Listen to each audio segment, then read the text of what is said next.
dihormati staf moderator dan yang mengasihi para pelajar baru sesi 1/2012. Pertama-tama sekali, marilah kita merapatkan setinggi-tinggi kesyukuran kepada Allah Subhanahu wa Ta'ala kerana telah memilih kita untuk berada di dalam rumah Allah. Jadi sebentar tadi kita telah melaksanakan solat maghrib secara berjemaah. Dan sekarang insya-Allah kita akan berada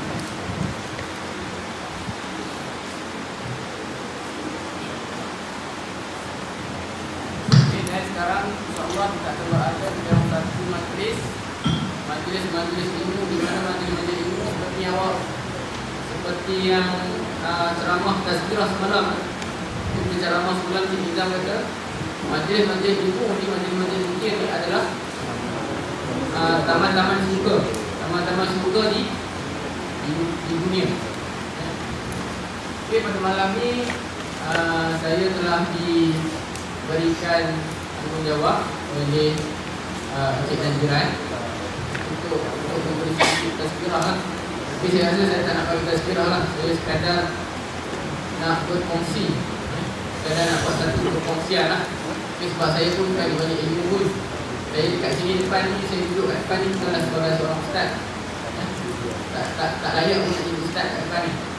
Tak banyak berilmu. Okay, sekadar perkongsian lah. Dan awak yang kat depan saya ni, pelajar-pelajar baru ni, saya tengok macam adik-adik saya lah. Adik saya pun bayi-bayi ni juga lah.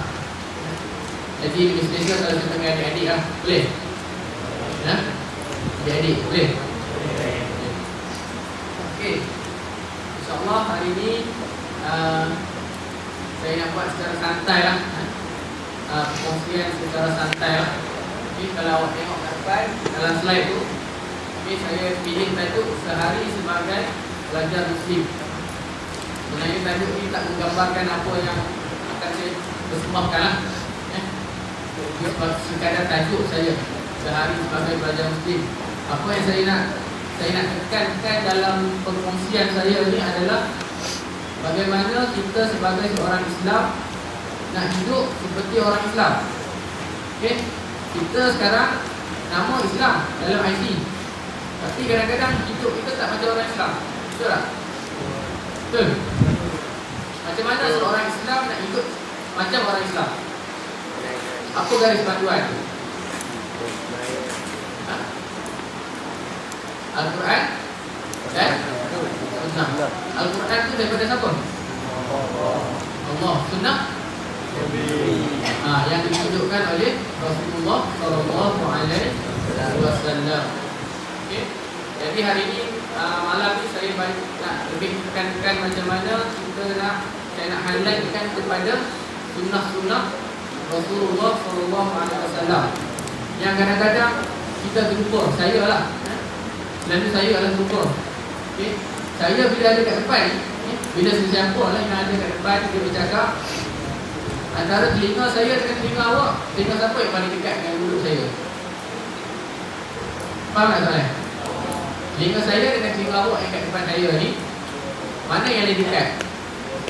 Dengan mulut saya, berbanding dengan mulut. Mulut saya, telinga saya dengan telinga awak, yang mana lebih dekat? Telinga saya ke telinga awak? Dengan mulut saya. Faham tak soalan? Tak faham soalan? Faham? Telinga siapa yang lebih dekat? Telinga saya. Telinga saya yang dekat kan? Jadi saya ada kat depan ni bukan nak mengajar, sekadar nak berkongsi, sekadar nak bagi peringatan, lebih-lebih lagi kepada diri saya sendiri lah. Sebab telinga saya lebih dekat dengan mulut saya. Bila saya cakap, lagi banyak yang masuk kat dalam telinga saya berbanding telinga awak semua. Okay? Jadi kalau apa yang saya tunjuk kat sini bukanlah nak menuding jari, nak tunjuk bagus, tapi sekadar peringatan lah. Okay, lagi satu, malam ni saya nak buat santai-santai.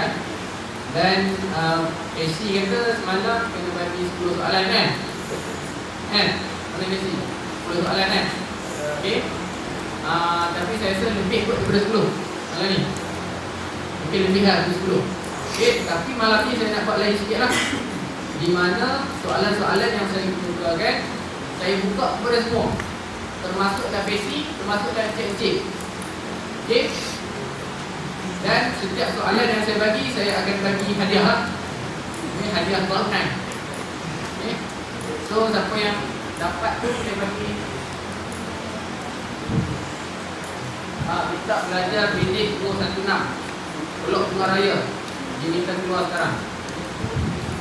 Bilik 216 bilik Blok Bunga Raya. Isi bagi.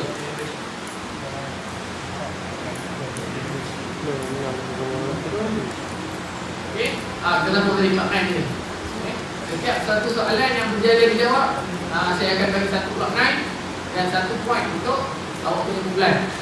Okey, itu kalau awak lah yang jawab. Kalau FAC yang jawab, so berilah soalan tu untuk awak. Okey, beri Cloud9, beri point. Okey. So soalan-soalan saya terbuka untuk semua. FAC pun boleh jawab. Okey. Boleh dah bagi dah.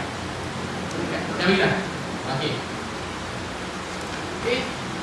Untuk soalan saya tak bagi dekat akhir. Saya bagi awal-awal. Ini soalan dia. Soalan nombor 1. Nampak? Boleh nampak? Belakang boleh nampak? Boleh? Simak boleh nampak? Adik-adik. Okey. Okey, soalan nombor 1, siapakah sahabat radhiyallahu anhu yang malaikat pun malu dengan dia? Siapakah sahabat radhiyallahu anhu yang malaikat pun malu kepadanya? Okey, nak jawab angkat tangan. Boleh terus jawab sekarang kalau dia tahu. Ataupun jawapan ni akan saya bagi dalam saya guna tazkirah nanti. Dalam isi-isi tu saya akan ceritakan jawapan untuk soalan-soalan ni. Ada yang nak jawab? Tak? Ada yang nak jawab? Ada? Okay, kalau tak ada, saya akan bawa soalan ni sampai ke akhir. Soalan nombor 2. Okay, bagaimanakah Rasulullah SAW mengenali umatnya pada mahsyar nanti?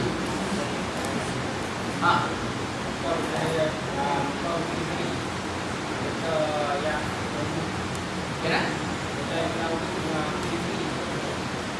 Nama apa? Kumpulan?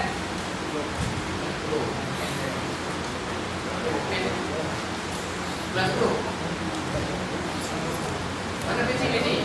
Bori. Bagi. Keren.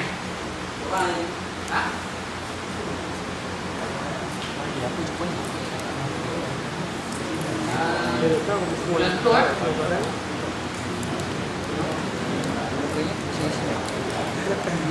Okey, bulan 10 dapat satu poin lah. Okey.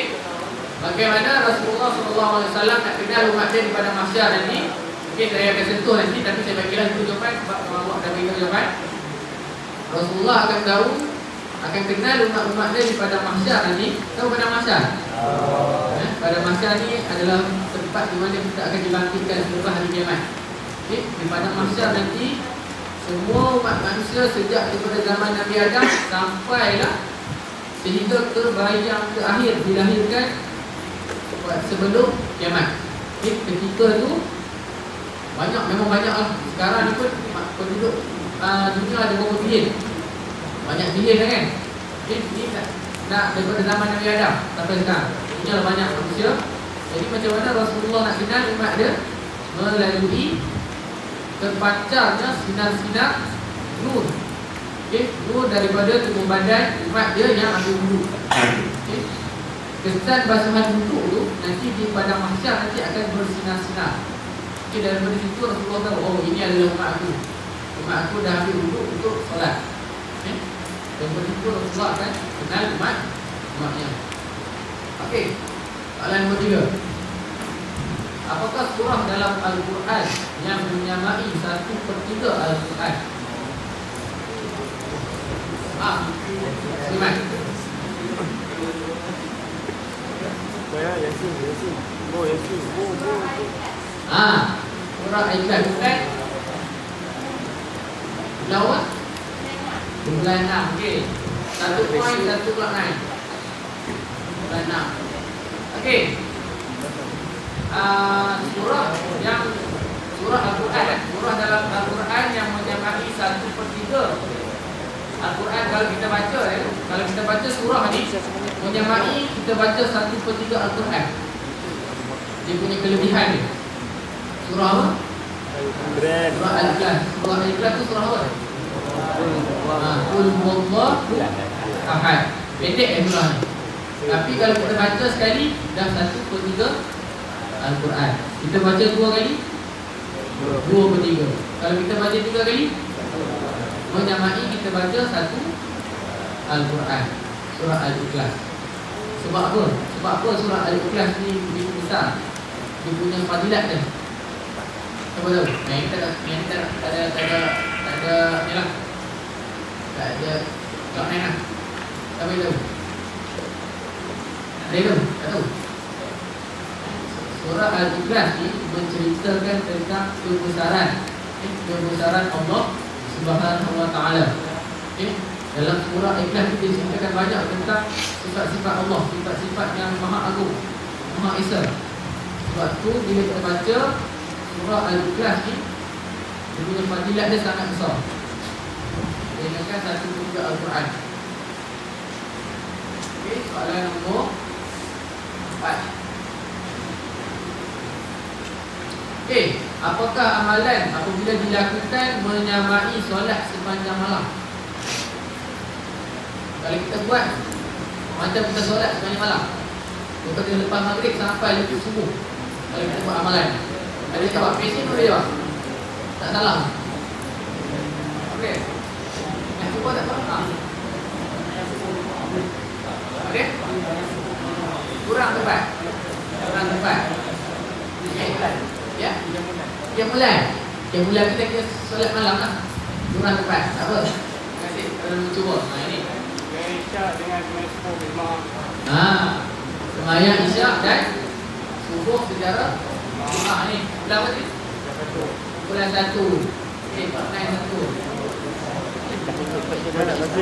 Bulan 1. Okey. Amalan yang kita lakukan menyamai solat sepanjang malam ni adalah apabila kita solat isyak, kita solat subuh secara berjemaah. Ini dikhususkan kepada kaum lelaki lah. Dikhususkan kepada kaum lelaki. Apabila dia solat isyak, dia solat subuh secara berjemaah. Yang tadi dah betul lah. Kawan awak cakap tadi, solat subuh. Kalau dia solat subuh saja berjemaah, dia baru sembahyang, baru dia solat, ibarat dia solat separuh malam. Kalau dia solat isyak lagi pula solat berjemaah, lagi separuh tanpa separuh jadi satu sepanjang malam. Solat isyak dan subuh secara berjemaah adalah ibarat solat sepanjang malam. Okey, dan soalan yang kelima, apakah surah yang apabila dibaca sebelum memasuki rumah nescaya Allah menjauhkan seisi rumah dari kebabaan? Tak tahu tak? Bukan skema yang saya nak lah. Surah yang apabila dibaca sebelum memasuki rumah nescaya Allah menjauhkan seisi rumah dari kebabaan. Maknanya Allah akan mencukupkan bagi seisi rumah tu. Apa yang tak cukup Allah akan cukupkan kalau dijadikan amalan secara kat rumah. Surah Al-Baqarah. Kurang tepat. Surah Al-Baqarah kalau kita baca dalam rumah, dia akan menghindarkan rumah kita daripada dimasuki syaitan. Kurang tepat lah. Bukan skema saya nak. Lagi? Surah Al-Had.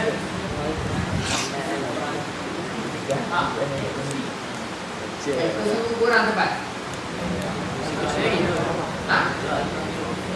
Al-Kafirun, Qul ya ayyuhal kafirun. Kurang tepat. Bukan yang saya nak.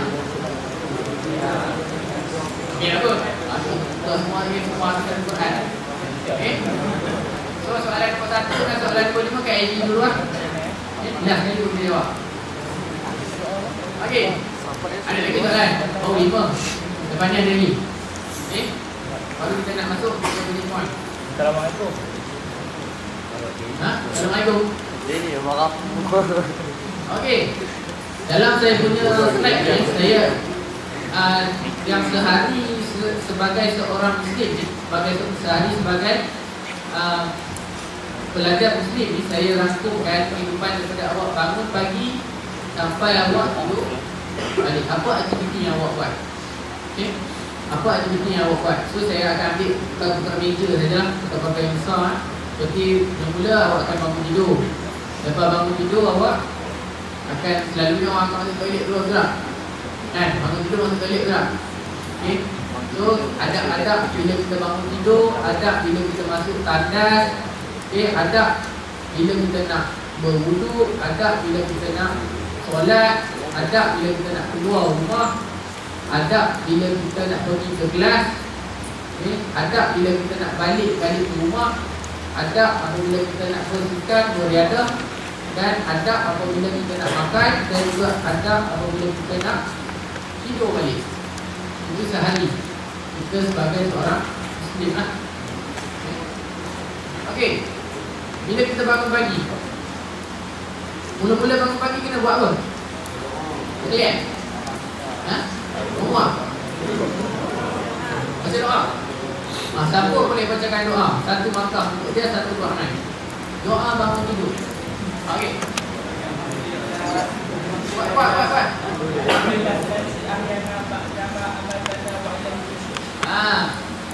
Dengar tak? Dengar.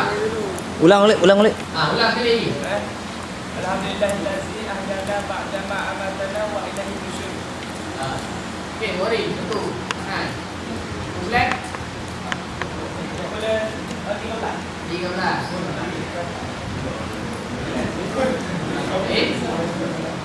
Doa dia adalah Alhamdulillahillazi ahyana ba'da ma amatana wa ilaihi nusyur.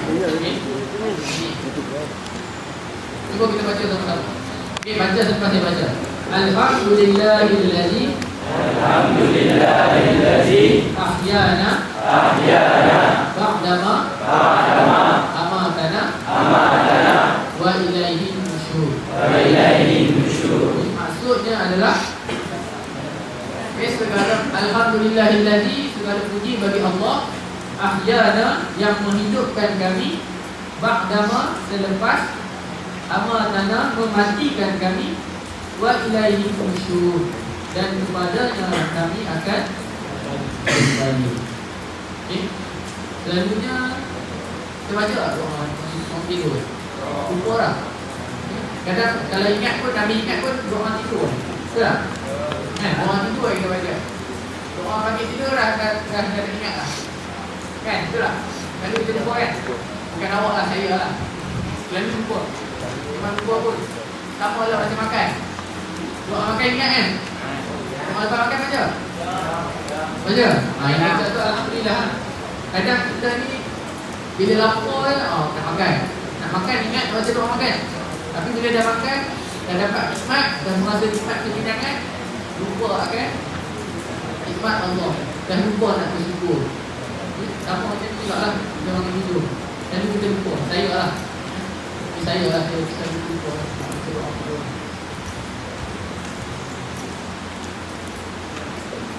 Okey, lepas tu kita bangun pagi ni, kita kena lazimkan diri kita untuk bangun awal lah. Macam burung keluar awal kan. Burung keluar pagi-pagi nak cari rezeki. Ada tak burung yang mati? Ada tak burung yang mati tak dapat makanan? Ada tak? Payah kan yang keluar. Maknanya nak kata kat sini Allah Subhanahu Wa Taala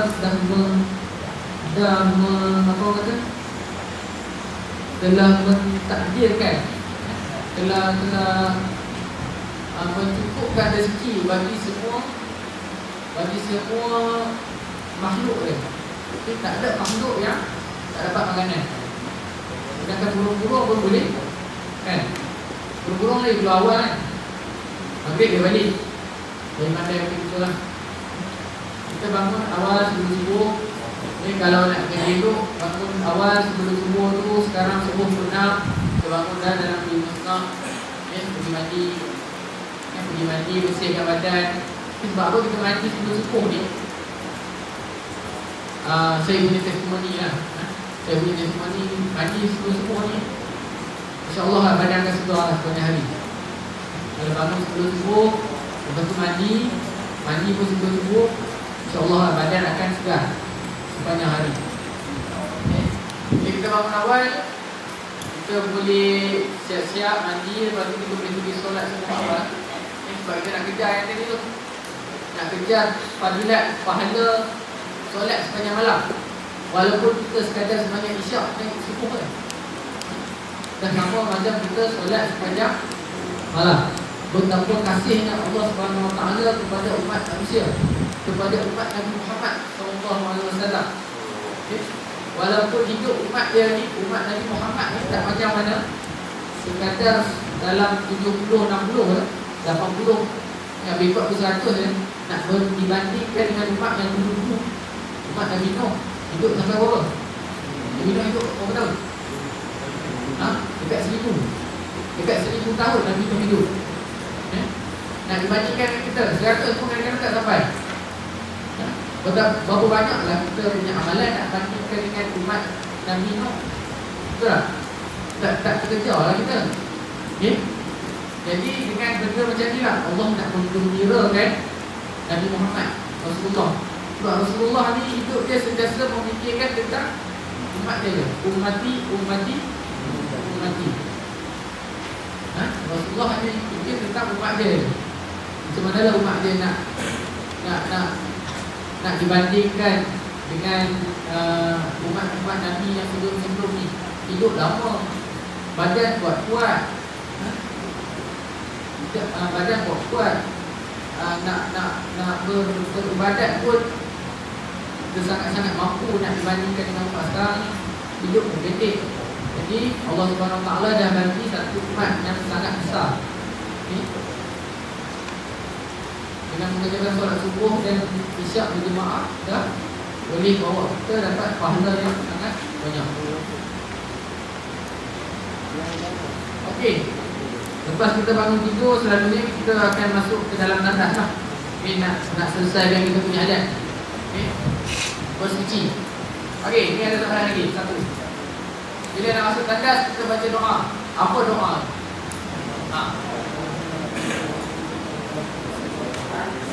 Kali ini buat cik.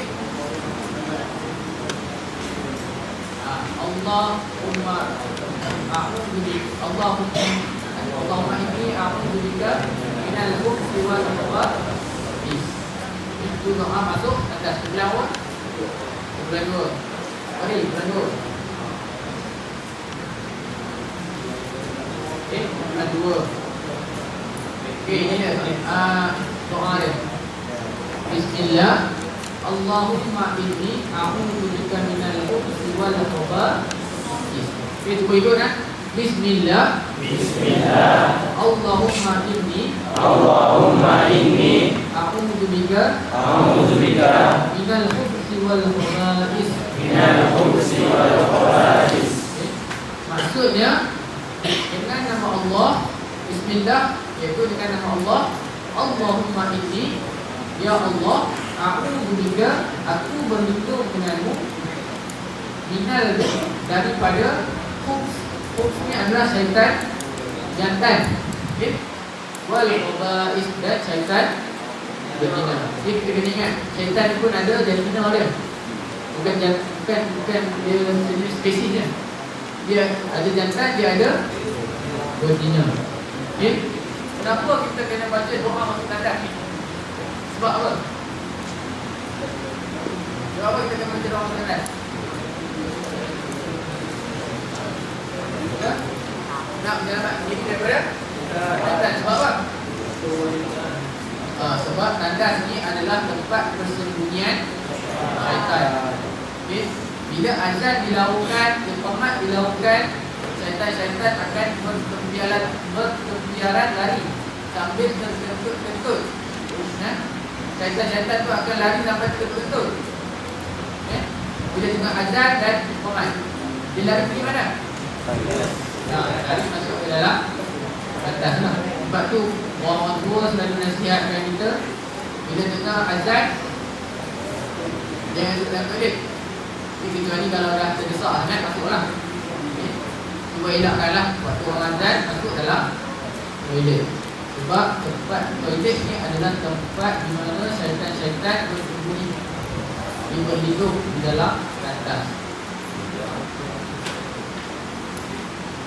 Okey, lagi satu. Adab kita nak masuk ke dalam tandas.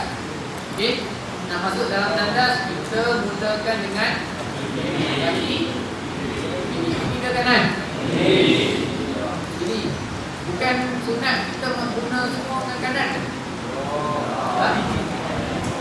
Bukan apa sunat semua kita mulakan dengan yang kanan. Kenapa masuk tandas dengan kiri pak?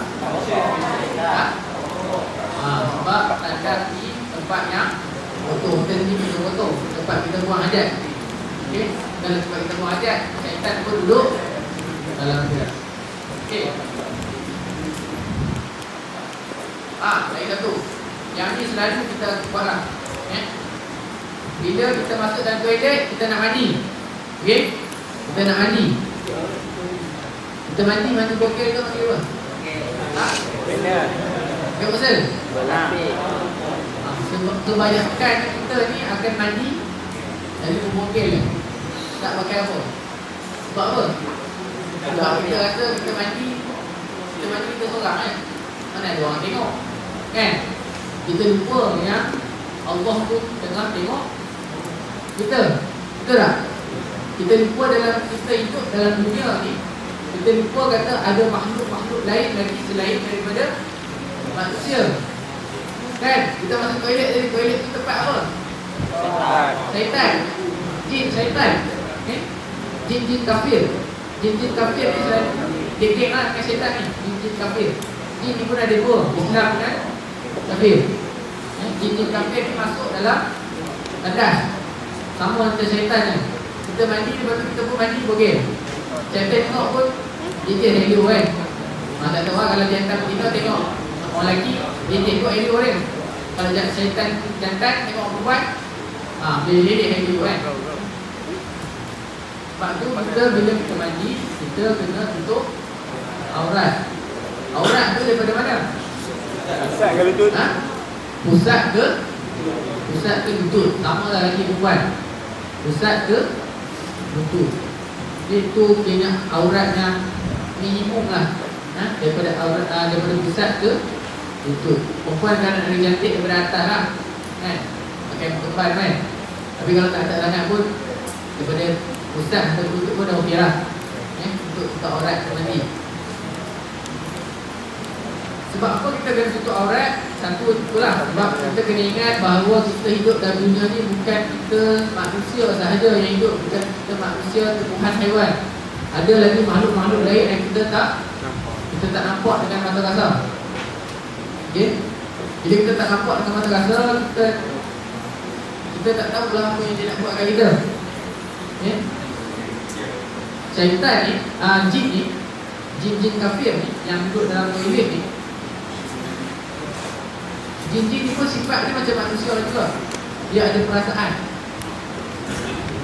dia ada nafsu, dia pun ada keinginan berpasang-pasangan macam manusia. Jin-jin ni sebab tu bila orang perempuan lah, orang lelaki ni tak tahu kan.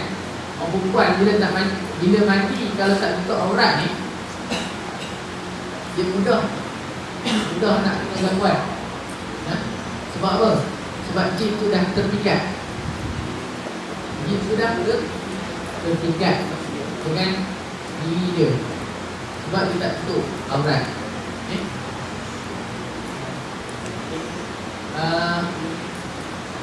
Sebab jin ni dia ada banyak jenis lah. Jenis gangguan ni salah satunya kita panggil jin asyik. Jin asyik. Jin asyik ni adalah jin yang selalu mengganggu perempuan lah. Sebab dia macam jatuh cinta dengan orang perempuan. Bila dia jatuh cinta, dia nak berdampingan. Sebab tu lah orang perempuan jaga-jaga sikit lah. Mandi tu kalau boleh tutup aurat. Okey, lagi satu bab tutup aurat ni, selain daripada nak menjauhkan diri kita daripada gangguan-gangguan ni, salah satu lagi adalah sebab nak menunjukkan sifat malu kita kepada Allah. Okey, sifat malu kita kepada Allah. Ada satu kisah, kisah seorang sahabat, sahabat radhiyallahu anhu. Sahabat ni adalah di antara 10 sahabat yang dijamin masuk syurga oleh Rasulullah sallallahu alaihi wasallam. Ada berapa orang sahabat yang dijamin masuk syurga? Ha? Berapa? 10 kan? Ingat tak? Siapa dia 10 tu? Ingat? Oh, ingat bagus kan? Okay. Dia ada formulir dia nak ingat. Awad Zasa, A-U-U-A-D-Z-A-S-S-A.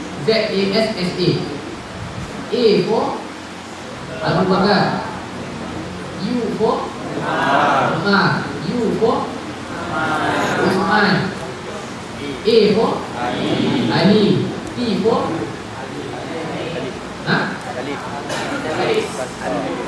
Talha, okay. Talha, Z for Zaid, A for Abu Ubaidah pun.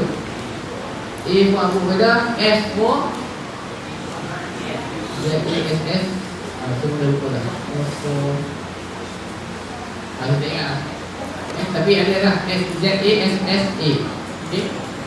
Semua sekali adalah 10. Bukan 10 tu je sahabat yang masuk surga. Ada lagi sahabat-sahabat yang masuk surga. Semua ini adalah antara yang Rasulullah sebut secara direct lah, okay, yang dijamin masuk surga. Kisah ini mengenai Uthman bin Affan radhiyallahu anhu. Okay. Uthman bin Affan ni adalah Khalifah Ar-Rasyidin yang ke-3 selepas Umar Al-Khattab.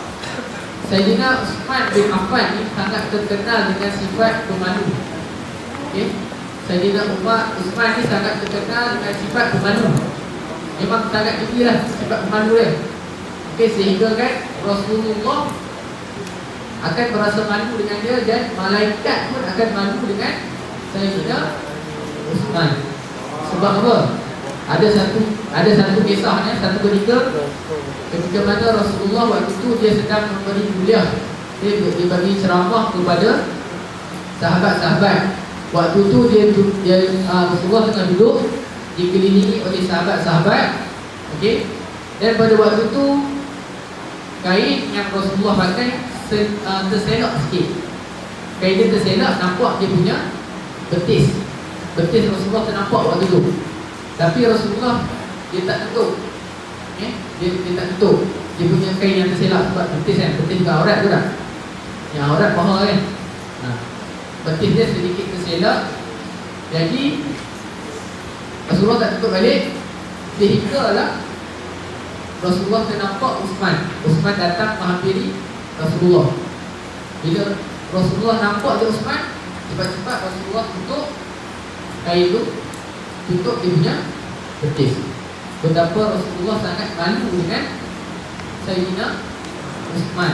Sebab apa? Sayyidina Uthman ni tahap pemalu dia memang pemalu kan tahap tinggi ni lah. Pemalu tahap tinggi. Sebab apa? Uthman ni, Sayyidina Uthman ni dia malu dia sampai bila dia mandi pun dia tak buang baju dia. Dia pakai macam ni kan. Contohlah saya pakai baju macam ni kan. Saya pergi masuk bilik air, saya mandi. Pakai mandi macam ni.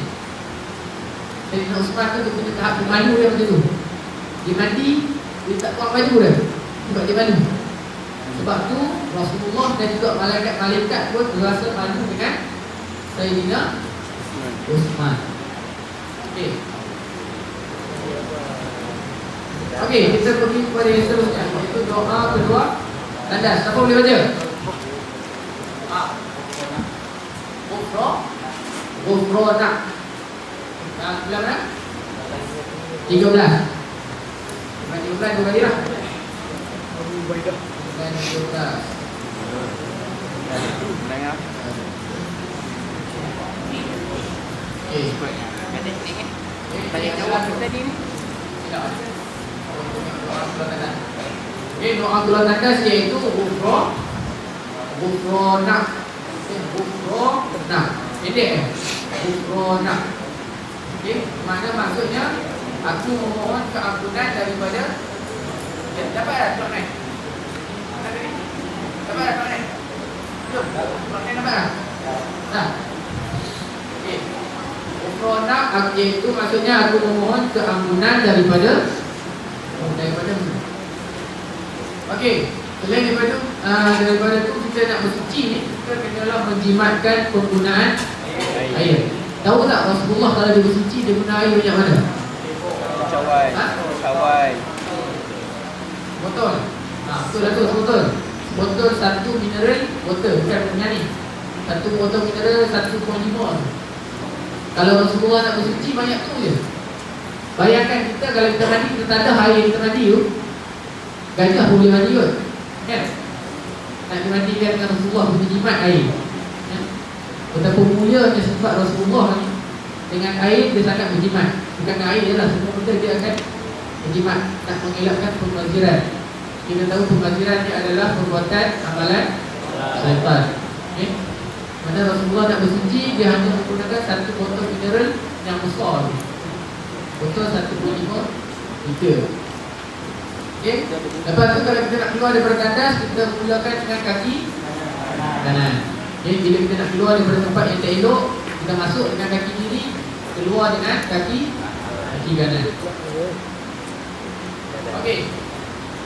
Lepas kita dah mandi, kita dah bersihkan diri, kita akan berwuduk lah. Okey, kita berwuduk sebab kita nak solat lagi. Okay, kita berwuduk. Sebelum kita berwuduk ni, okay, kita disunatkan untuk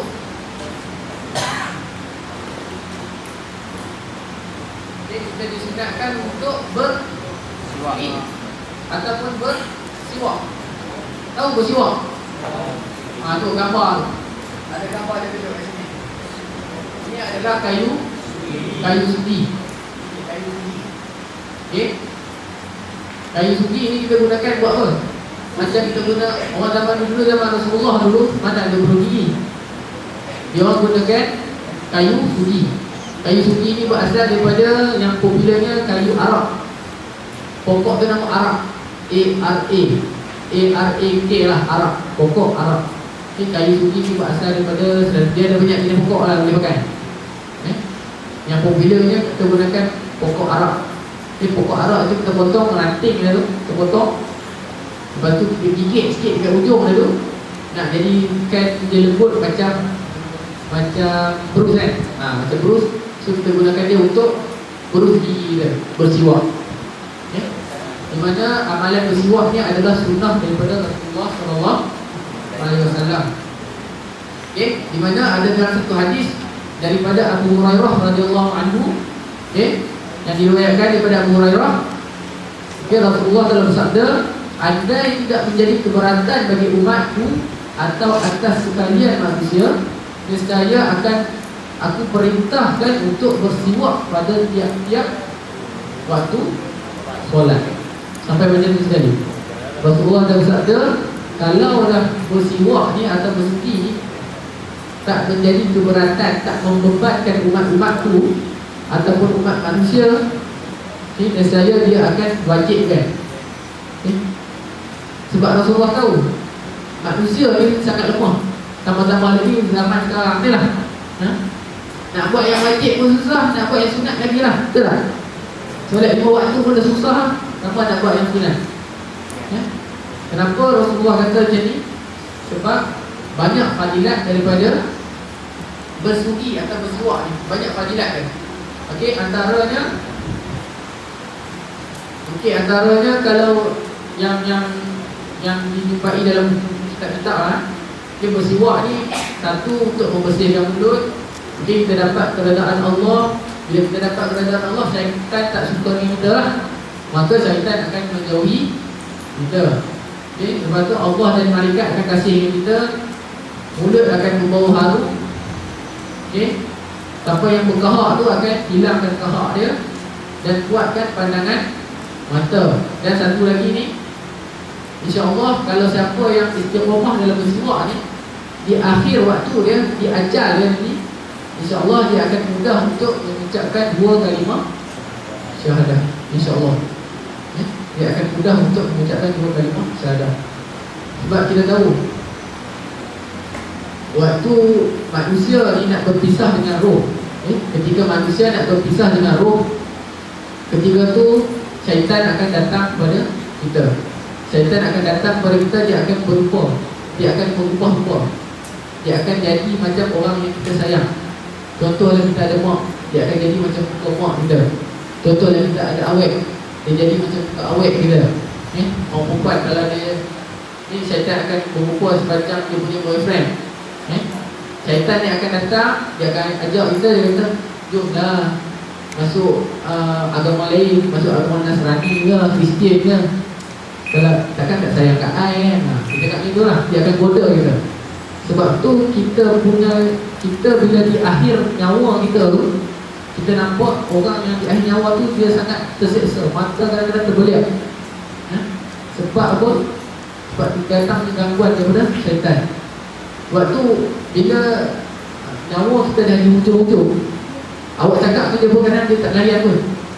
Dia dah tak nampak awak. Dia dah pada dia nampak macam-macam gambaran. Kalau orang yang buat amal soleh, dia akan nampak syurga. Dia akan dah terbayang. Kalau awak pernah tengok dalam Facebook kan, kalau awak buka Facebook, awak tengok yang Palestin kan, pernah tengok tak Palestin? Palestin yang mati, yang banyak yang bom tu kan, kebanyakan kan mati tersenyum, betul tak? Sebab apa? Dia mati di jalan Allah, dia jihad fisabilillah, para syuhada. Dia mati tersenyum. Sebab apa dia mati tersenyum? Dia dah nampak dekat tempat dia di surga. Dia dah nampak bidadari panggil dia. Mati pun mati dalam keadaan senyum. Lain dengan orang yang mati dalam keadaan kubur, mata terbeliak. Kalau tengok dalam cerita-cerita drama kan, orang-orang jahat-jahat ni mata terbeliak kan. Sebab apa? Sebab dia dah nampak tempat dia di dalam neraka. Dia dah nampak macam mana diri dia dah diseksa, dia dibakar dengan berbagai-bagai siksaan dalam neraka. Okey, dalam buku ni baru depan begitu sampai.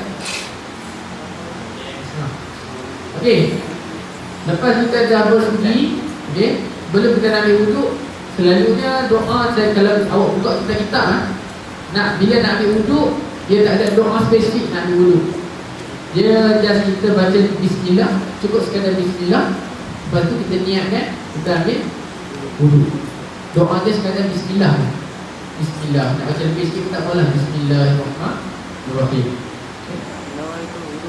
Okey, yang satu nak tekankan di sini perkara mengenai menjimatkan air.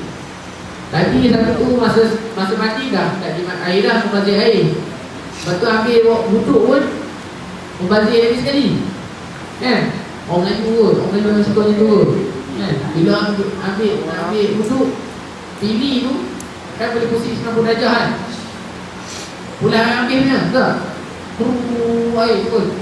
Padahal kita nak ambil wuduk tu sikit je air, betul tak? Kan? Apa salahnya, saya lah kan, apa salahnya kita buka sikit je, biar air lalu sikit je. Tak perlu dah nak masuk kereta tu kan. Buka sikit je biar air ngalir sikit. Itu kita gunakan lah secukup-cukupnya untuk kita ambil wuduk. Sebab apa? Sebab wuduk yang sempurna bukan sekadar kita basuh anggota ni je. Wuduk yang sempurna Allah akan tengok daripada cara kita ambil wuduk juga. Okay? Kalau kita ambil wuduk, dalam masa kita ambil wuduk tu dah membazirkan air, dah termasuk elemen syaitan dalam tu, tak ada guna lah kita punya wuduk. Betul tak? Kat situ dah kena kat lah kita punya wuduk. So selepas ni cubalah nak ambil wuduk tu buka sikit je, tak payahlah buka sampai habis. Cuba azabkan dalam diri kita nak jimatkan air. Sebab apa? Sebab Rasulullah pernah tegur seorang sahabat dia, kalau tak salah saya Ibnu Abbas. Rasulullah pernah tegur Ibnu Abbas. Waktu tu Ibnu Abbas sedang ambil wuduk dekat sungai. Okay? Dia tengah ambil wuduk dekat sungai. Sungai tu sungai yang mengalir. Rasulullah pergi kat Ibnu Abbas tu, Rasulullah kata, wahai Ibnu Abbas, berjimatlah kamu mengambil wuduk walaupun pada air yang mengalir. Sampai macam tu jadi. Kita dekat sungai pun Allah Rasulullah pesan suruh berjimat. Sungai tu, sungai air mengalir. Memang air sentiasa mengalir, bukan kita tutup air sungai tu untuk kita buka sikit-sikit. Memang air sentiasa mengalir. Air yang mengalir tu pun Rasulullah dah pesan kat kita supaya berjimat cermat. Tu nampak sangat pentingnya berjimat cermat tu. Okay. Dan yang lebihkan basuhan pada anggota wuduk. Okay, yang lebihkan basuhan pada anggota wuduk ni berkait dengan soalan tadi lah. Macam mana Rasulullah nak kenal umat dia di padang mahsyar nanti. Okay. Rasulullah akan kenal melalui tengok sinar-sinar daripada kesan basuhan wuduk. Okay, jadi kita disunatkan bila kita ambil wuduk, contohnya kita basuh tangan kan. Okay, kita basuh tangan sampai siku tu. Okay, kita disunatkan basuh lebih sikit lah. Tak ada lebih ketiak. Okay, sikit je. Lebihkan sikit. Okay. Lagi basuh kaki pun takat bulan tu lah, selalu kan. Basuhlah lebih sikit. Okay, sebab nanti bila di padang mahsyar, bahagian-bahagian yang terkena air wuduk ni akan bersinar. So kita nak bagi dia lebih sikit lah. Tapi janganlah berlebihan. Sedikit lah, sekadar yang secukupnya. Okey, lepas dah selesai kita ambil wuduk, ada lagi satu doa. Doa untuk lepas kita ambil wuduk. Siapa boleh baca? Mari, baik.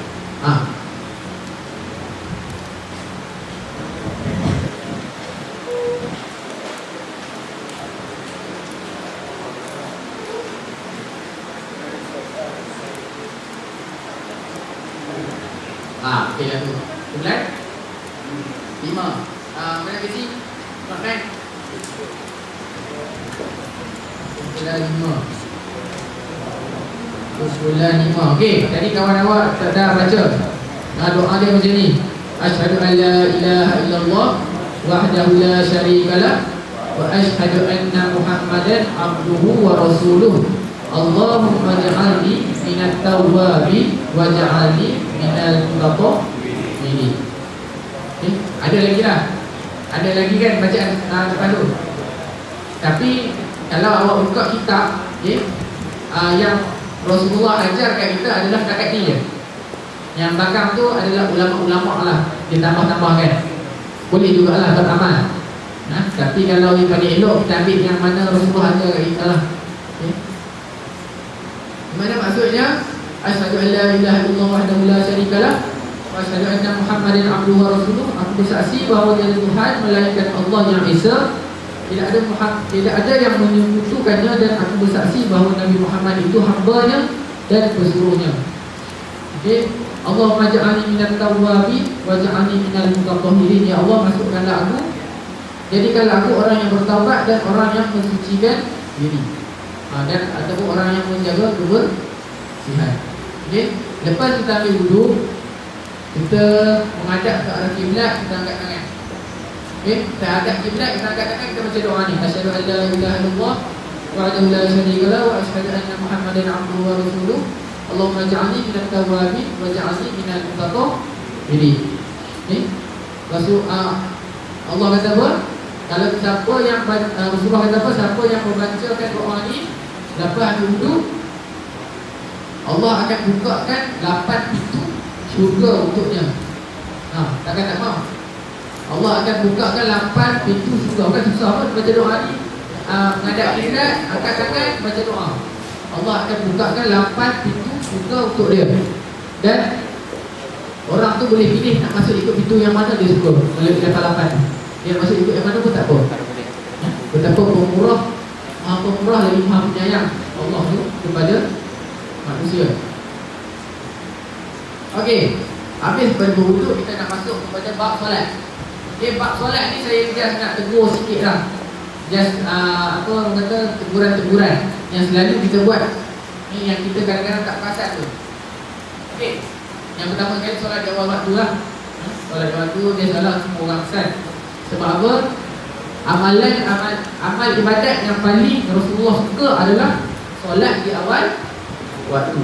Kalau orang tanya apa amalan yang paling kau suka Rasulullah, solat di awal waktu. Masuk waktu terus solat. Ada satu kisah lagi, ada satu kisah pasal solat di awal waktu ni.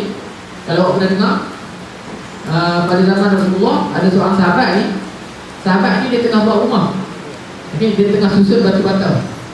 Okay, dia tengah susun satu batu bata untuk buat rumah. Tiba-tiba azan dilakukan. Pada waktu tu hanya tinggal satu ketul bata saja lagi nak diletakkan, maka siaplah rumah tu. Tinggal satu bata saja lagi, kalau diletak siaplah.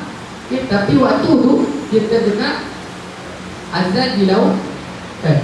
Dia tinggalkan bata tu. Walaupun satu bata untuk siap rumah, dia tinggalkan bata tu. Dia terus bergegas pergi ke masjid.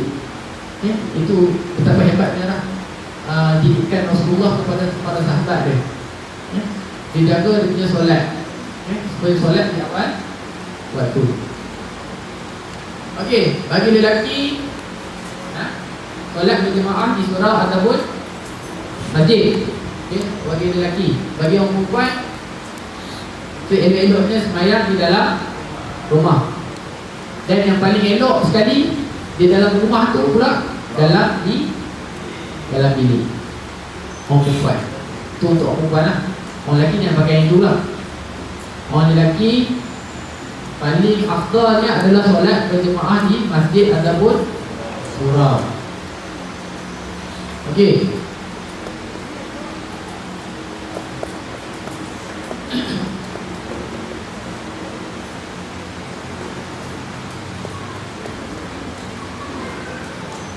Okey, kita tengok kelebihan. Kenapa kita kena solat berjemaah ni? Kelebihan solat berjemaah ni adalah siapa tahu berapa kali ganda dengan solat bersendirian? 20.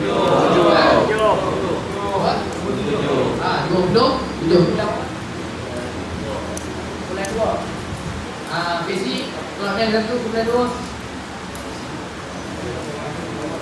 Ini tadi kita bertinjau. Okey. Solat berjemaah adalah 27 kali ganda lebih baik daripada solat secara bersendirian. Ibaratnya macam inilah. Awak duduk dekat bilik, awak pergi sembahyang seorang-seorang. Lepas tu dapat duit RM1. Tapi kalau awak datang kat masjid, awak sembahyang jemaah, awak akan dapat RM27. Mana awak nak? Tak RM1 ke RM27? RM7. Nak RM1 RM27? Ini kalau kita tanya orang gila pun dia nak 27, betul tak? Betul tak? Tapi kita manusia ni, selagi kita tak nampak depan mata 27 tu, selagi itulah kita buat dek, betul tak? Kita akan buat dek ke? Sebab kita tak nampak depan mata kita. Iman tak kuat ni. Saya lah, iman tak kuat ni. Yang dua kat bilik seorang-seorang kan. Buku-buku kali ganda tu lebih hebat daripada solat sendirian. Okey, lagi satu. Apabila kita azan dilakukan, waktu itu kita duduk kat bilik. Bila kita dekat bilik, kita dengar azan dilakukan, kita cepat-cepat ambil wuduk. Dengan wuduk yang sempurna, kita berjalan datang ke masjid. Setiap langkah kita nak ke masjid, apa dia? Dihapuskan satu dosa, diangkat satu darjat, ataupun diberi satu pahala lah. Dihapuskan satu dosa, diberikan satu pahala. Hapus dosa, satu pahala. Kan? Dosa-dosa kecil akan diampunkan dan kita pula dapat pahala. Bayangkanlah kalau awak duduk kat asrama kan, bunga raya ke, bunga siapa? Apa dia tu? Bunga Jawa. Kata dia duduk 3-4. Bayangkan berapa jauh tu awak jalan, berapa nak tangga awak tak tentu. Dan berapa banyak ganjaran awak akan dapat. Okay. Tentang perjalanan perjalanan nak ke masjid ni, ada satu kisah lagi. Kisah Bani apa ni?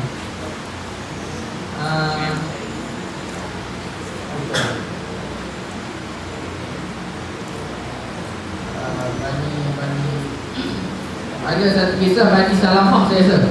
Okay. Bani Salamah ni adalah satu suku kaum lah ketika zaman Rasulullah.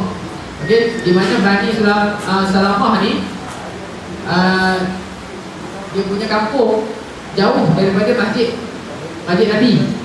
Kampung dia jauh. Okay. Suatu hari tu puak-puak kaum Bani Salamah ni dia dengar kata dekat tepi masjid tu ada tanah kosong, orang nak jual. Bila dia orang dengar je ada tanah kosong, dia orang nak jual, ada orang nak jual, terus dia orang nak beli. Okey. Lepas tu berita tu sampai kepada Rasulullah. Rasulullah pun pergi jumpa dengan Bani Sulamah. Okey. Dia jumpa, Rasulullah jumpa dengan Bani Sulamah. Rasulullah kata, sesungguhnya setiap langkah kamu ke masjid adalah menghapuskan satu dosa dan menambahkan satu darjat, meningkatkan satu darjat. Bila dengar je tu, terus Bani Sulamah ni tak jadi nak duduk dekat. Dia orang lebih rela duduk jauh, jalan jauh, untuk semata-mata nak mendapatkan ganjaran daripada Allah Subhanahu Wa Taala. Okay. Ada lagi satu, kalau kita dengar juga ada kisah juga sahabat ni, sebab dia nakkan banyak ganjaran ni, walaupun rumah dia dekat, dia sanggup jalan jauh. Dia tak ikut jalan shortcut, dia ambil longkat. Dia ambil jalan longkat. Ada lagi sahabat, dia nak dapatkan ganjaran ni, dia jalan langkah dia kecil-kecil. Dia tak jalan langkah besar-besar je ni, dia kecil-kecilkan langkah dia untuk mendapatkan ganjaran setiap langkah dia. Tu sahabat lah. Kita tak sampai datang sahabat macam tu. Okey, beberapa teguran tentang solat ni. Okey, beberapa teguran, selalunya kalau awak tengok dalam gambar ni, awak tengok dalam gambar ni kadang-kadang terjadi pada kita lah. Selalu orang tu saiz L, dia pakai baju saiz S. Orang badan dia saiz L, tapi dia pakai baju saiz S. Dia pakai baju adik dia. Kesian adik dia dalam baju. Abang pakai baju adik. So, singkat lah. Bila singkat, nak sembahyang, time berhubung, baju terselak. Bila time nak sujud, baju terselak. Bila baju terselak, nampak yang ni. Nampak punggung kan? Nampak punggung. Ni nampak punggung. Ni, bila sujud lagi dah nampak. Nampak punggung. Punggung ni bawah pusat ke atas pusat? Bawah pusat. Apa syarat sah solat? Tutup aurat.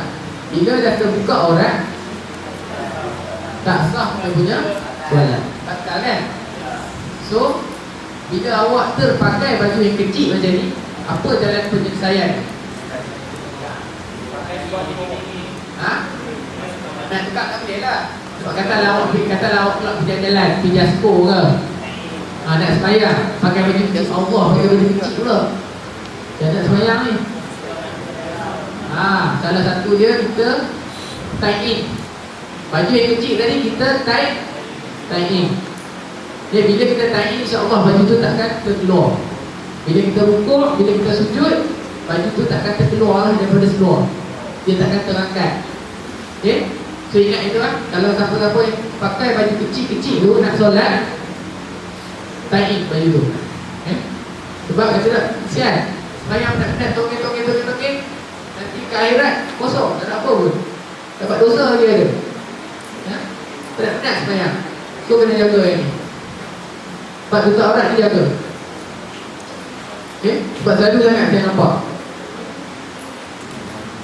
Okey, lagi satu. Ini saya nak pergi kepada teguran lah. Sebab kadang-kadang rukun-rukun solatnya awak dah tahu lah. Yang ni yang selalu kita terlupa, kita terlepas standar. Lagi satu, kita sujud. Bila kita sujud seperti anjing. Tahu anjing? Anjing dia duduk macam mana tangan dia? Macam ni kan? Tangan dia duduk macam ni. Tangan dia sampai situ rapat kepada tanah. Daripada hujung jari sampai hujung siku rapat kepada tanah. Sujud tu kita panggil sujud seperti anjing. Ini Rasulullah ada sabda kat sini bawah ni. Dan janganlah seseorang di antara kamu membentangkan kedua lengannya di lantai seperti anjing yang membentangkan kedua kakinya, kedua kaki depannya. Hadis riwayat Bukhari, Muslim, Abu Daud dan Ahmad. Hadis sahih. So nak sembahyang, ini kita jagalah. Tapi ini tak dah sampai membatal. Tak pun, tapi dilarang lah. Bila Rasulullah kedua hadis macam ni, maknanya benda ni sangat-sangat dilarang lah. Okay, saya nak tanya satu soalan. Yang ni ada point. Apakah anggota sujud? Sebelum tu, ada berapa anggota sujud? Sebutkan ada berapa anggota sujud. Apa? 7. Belah apa? 3. Dan 3. Okey. Ada anggota sujud, ada 7. Okey. Sebutkan yang pertama. Siapa nak jawab?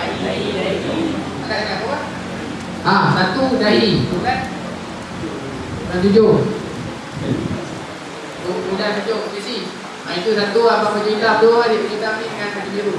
Yang kedua siapa? Tu dia angkat nama dah. Pegang lagi. Tak dengan ada apa? Dua tapak dengan bulan 4. Jangan. 4. Okey lagi.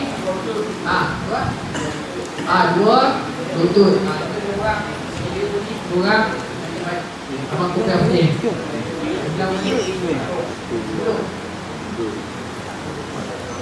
Okey, dua lutut. So dah berapa dah? Dahi, dua telapak tangan, dua lutut. Berapa dah? Berapa? 5. So dah ingat. Jari kaki, dua jari kaki. Okey, kumpulan 11. Habis dah bagi dah? Ke dah habis? Habis dah? Habis dah? Habis umpan tak mau jawab. Habiskan. Mana tadi? Angkat tangan yang jawab tadi. Tu seorang. Tadi berapa dapat? Ni seorang lagi.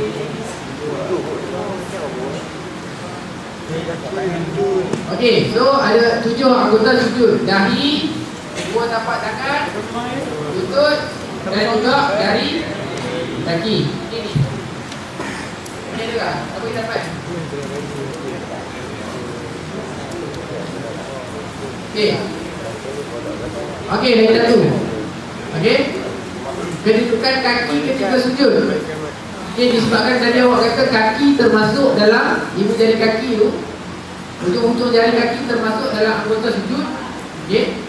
Jadi yang paling tepat kedudukan kaki adalah yang di sebelah kiri, di atas. Kaki dia dibengkokkan dan ditegakkan. Ini adalah yang paling baik. Kedudukan kaki. Selalu kadang-kadang ada depa macam ni. Kaki ni, dia punya kaki tu dibengkokkan ke belakang. Nampak kaki ni? Nampak kaki ni? Dibengkokkan ke belakang. Ini salah. Okey. Kalau ikut mazhab Syafi'i, anggota sujud ada 7. Kalau ikut mazhab Maliki baru ada 1 je. Mazhab Maliki kata dahi sahaja, tapi mazhab Syafi'i dia kata 7. Bila 7 anggota tak kena lantai, maka tak sah dia punya solat. Sebab sujud adalah rukun dalam solat. Okey? So kena berhati-hati. Yang ni salah, kaki duduk macam ni salah. Yang ni pun salah. Yang ni pun salah. Yang ni tak tahu, tak ada tanya. Ada yang dibengkok, ada yang tak bengkok. Tak tahu. Ada yang bengkok, ada yang tak bengkok. Yang ni pun sama lah. So yang paling elok yang ni lah. Kalau boleh semuanya dibengkokkan dan kaki ditegakkan. Okey. Boleh? Ya. Okey, lagi satu. Tadi kedudukan kaki, sekarang kedudukan telapak tangan pula waktu sujud. Okey, telapak tangan. Jadi awak kata telapak tangan adalah anggota sujud. Okey, telapak tangan adalah anggota sujud. Jadi telapak keadaan tangan yang paling tepat adalah macam ni, duduk atas lantai. Macam ni.